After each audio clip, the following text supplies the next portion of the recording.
উত্তরবঙ্গে ভয়াবহ প্রাকৃতিক বিপর্যয়ে লাফিয়ে বাড়ছে মৃতের সংখ্যা। কিছুক্ষণ আগে পর্যন্ত পাওয়া খবরে 20 জনের মৃত্যুর খবর পাওয়া যাচ্ছিল, সেই সংখ্যাটা বেড়ে এই মুহূর্তে 24 হয়েছে। অন্তত 56 জন আহত হয়েছেন। উত্তরবঙ্গের বিস্তীর্ণ এলাকা জলের তলায় চলে গিয়েছে। জলের তোড়ে ভেঙে গিয়েছে সেতু, তাসের ঘরের মতো নদীতে মিশে গিয়েছে ঘরবাড়ি, ধসে যাচ্ছে রাস্তা। সব মিলে এক ভয়াবহ ছবি উত্তরবঙ্গে।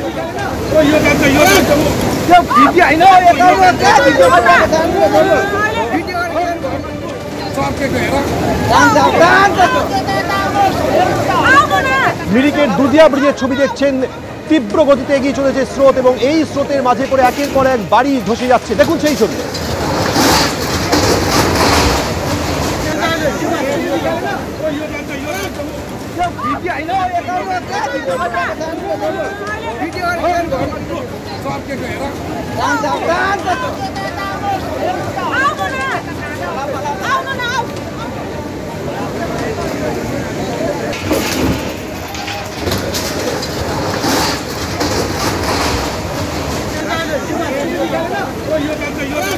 যে মিরিকের এই ভয়াবহ ছবি দেখছেন সেই মিরিকে অর্থাৎ গ্রাউন্ড জিরো থেকে এই মুহূর্তে আমাদের সঙ্গে রয়েছে আমাদের প্রতিনিধি সন্দীপ সরকার। সন্দীপ, উত্তরবঙ্গ জুড়ে মৃত্যু মিছিল, সর্বশেষ কি পরিস্থিতি?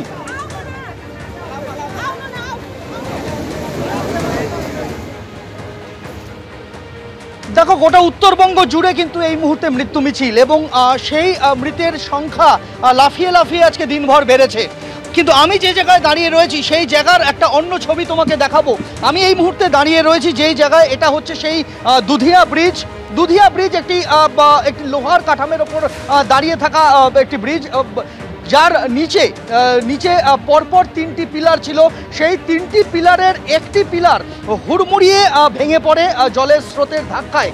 এই ঘটনাটি ঘটেছে ভোর রাতে 3টে সাড়ে 3টে নাগাদ। তুমি দেখে বুঝতে পারবে ছবিতে, রাতের অন্ধকার ভালোভাবে বোঝানো সম্ভব নয়।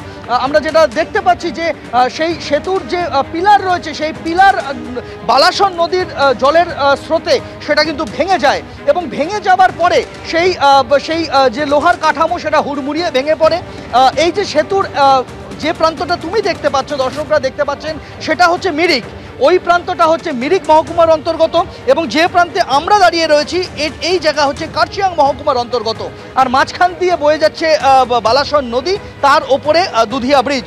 এই যে জায়গায় যেখানে দেখতে পাচ্ছ তুমি নীল দেওয়াল, এই নীল দেওয়াল এই বরাবর নদী পার বরাবর কিন্তু পর পর অসংখ্য দোকানঘর ছিল। তার মধ্যে বেশ কয়েকটি দোকানঘর সেগুলি নদীর জলের ধাক্কায় একেবারে খড়কুটোর মতো নদীগর্ভে চলে গিয়েছে এবং দেখে বুঝতে পারবে একেবারে কাছে যাওয়াটা সম্ভব নয়। তার কারণ নদীর জলের ধাক্কায়, স্রোতের ধাক্কায় কিন্তু মাটি আলগা হয়ে গিয়েছে এবং পাড়ের যে অংশ রয়েছে সেই পাড়ের অংশ অনেকটাই কিন্তু নদীগর্ভে চলে গিয়েছে। সেই দুধিয়া ব্রিজের ছবিটা আমি আরও একবার দেখাবো।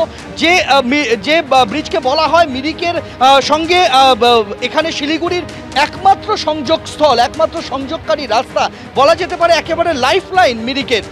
তার কারণ মিরিক থেকে শিলিগুড়ি আসতে এই সেতুটাই কিন্তু একমাত্র অবলম্বন। ঘুরপথে দার্জিলিং হয়ে আসা যায় কিন্তু সেটা অনেকক্ষণ সময় সাপেক্ষ। সেই জায়গায় দাঁড়িয়ে মিরিকে যে বিপর্যয় হয়েছে সেই বিপর্যয়ের ফলে যে যাদের মৃত্যু হয়েছে, যারা আহত হয়েছেন, সেই আহতদের চিকিৎসা পৌঁছে দেওয়া, তাদেরকে মিরিকের মানুষজনকে ত্রাণ সামগ্রী পৌঁছে দেওয়া, সবটাই কিন্তু এই মুহূর্তে যথেষ্ট সমস্যার মধ্যে পড়ে গিয়েছে। তার কারণ এইভাবে এই দুধিয়া ব্রিজ ভেঙে পড়া। এই মুহূর্তে একদিকে যেরকম এই ছবি, তার পাশাপাশি আমি দেখাবো যে এই মুহূর্তে কিন্তু রাস্তা সম্পূর্ণ বন্ধ রয়েছে। আমার সঙ্গে রয়েছেন পার্থপ্রতিম রায়, আমার ক্যামেরা প্রতিনিধি, তাকে দেখাতে বলবো। এই যে রাস্তা, এই রাস্তা কিন্তু সরাসরি পৌঁছে যাচ্ছে একেবারে শিলিগুড়ির দিকে। সেই রাস্তায় যান চলাচল বন্ধ করে দেওয়া হয়েছে। এখানে পুলিশের তরফ থেকে এখানে রাস্তা ব্যারিকেড করে আটকে দেওয়া হয়েছে এবং যে জায়গাতে এই বালাসন নদী বয়ে যাচ্ছে সেই বালাসন নদীর রুদ্র রূপ আমরা এখনো পর্যন্ত দেখতে পাচ্ছি। রাতের অন্ধকারে যতটা বোঝানো সম্ভব আমি সেই ছবিটা একবার দেখাবো, দেখে কিছুটা বোঝা সম্ভব। রাতের অন্ধকার হলেও কিছুটা বোঝা সম্ভব। এই মুহূর্তে কিন্তু রীতিমতো ফুঁসছে এখনো নদী। জায়গায় জায়গায় যেহেতু মিরিক থেকে নেমে আসা বা এই পথ নিচে নিম্ন অববাহিকা রয়েছে, এই নদী লাগোয়া যে সমস্ত গ্রাম রয়েছে, রাস্তা রয়েছে, অনেক জায়গায় রাস্তা ভেঙেছে, অনেক জায়গায় কিন্তু ব্যাপক ক্ষয়ক্ষতি হয়েছে, অনেক গ্রাম বিচ্ছিন্ন অবস্থায় রয়েছে পাহাড়ি এলাকাতে। এই হচ্ছে নদীর চেহারা এই মুহূর্তে, রাতের অন্ধকারে নদীর এই চেহারা আমরা দেখতে পাচ্ছি। যারা এখানকার স্থানীয় মানুষজন, সেই স্থানীয় মানুষজনের সঙ্গে একবার কথা বলবো। আপনাকে জিজ্ঞাসা করবো, কখন থেকে শুরু হলো এই পরিস্থিতি, কब से शुरू हुआ? ये आपका मोटा मोटी कल जो बारिश था हमारा इधर में, मोटा मोटी हमको 2:30 बजे हम तो मेरा घर तो पास में ही है, इधर का भैया हमको फ़ोन करके 2:30 बजे हमको रिपोर्ट दिया। मतलब रात को 2:30 बजे हमको फ़ोन करके बोला भाई ये ब्रिज कोलैप्स हो चुका है, अभी पूरा बंद हो गया। हमको 2:30 बजे खबर आया। आप लोग आके क्या देखे? तो हम तो आप उधर में ही हम तो बिजी था पूरा, सब आदमी लोग को सब जगह के हम तो पूरा अपना अपना घर छोड़ के डॉक्यूमेंट्स वगैरह सब लेके हम तो सब लोग घर छोड़ के भाग रहा था रात में। ऐसा सिचुएशन था हम लोगों का था, क्योंकि पानी जो था आपका अभी जो है ऐसा नहीं था, बहुत ज़्यादा था पानी। अभी थोड़ा दिन भर में पानी थोड़ा कम हुआ है, तो रात में तो बहुत ज़्यादा था पानी। इधर क्या था? हम लोग देख रहे हैं एकदम साफ सुथरा है। इधर क्या था पहले? इधर में आपका घर था, ठीक है, इधर में आपका घर था, घर और इधर में दो ठो ही घर। सुबह मोटा मोटी आपका 8:30 बजे ये वॉश आउट हो गया। अभी पानी का जो स्थिति है, ये पानी थोड़ा कम हुआ लगता है क्या? बहुत कम हुआ है। अगर आप रात को अगर आप लोग आते तो मतलब एकदम भयावह होता ना, डेंजरस था एकदम।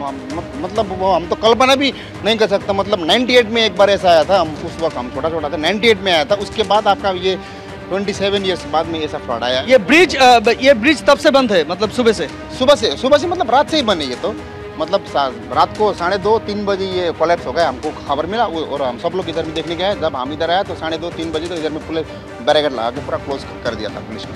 অর্থাৎ বুঝতেই পারছো যে সেই মুহূর্তে রাতের সেই ভয়াবহ অভিজ্ঞতা তারা বর্ণনা করলেন। আমরা দেখতে পাচ্ছি যে পর্যটকদের যাতায়াতের জন্য কিন্তু এই রাস্তা পুরোপুরি বন্ধ রয়েছে, বিকল্প রাস্তা দিয়ে যান চলাচল করা হচ্ছে। স্থানীয় আরও দু একজনের সাথে কথা বলবো। कल रात कब से ये शुरू हुआ, आप लोग क्या देखे? हम लोगों ने वही लगभग 12 बजे के अप्रोक्स ये सब घटना का स्टार्टिंग हुआ है, और हम लोगों ने देखा कि नदी बहुत विकराल रूप से नदी बढ़ रहा है। तो थोड़ा अभी मन में डर बैठ गया। सब फैमिली वगैरह हम लोगों ने एकदम घर पे अरेंजमेंट करके कुछ यहाँ से अभी जाने का व्यवस्था होगा, भागने का।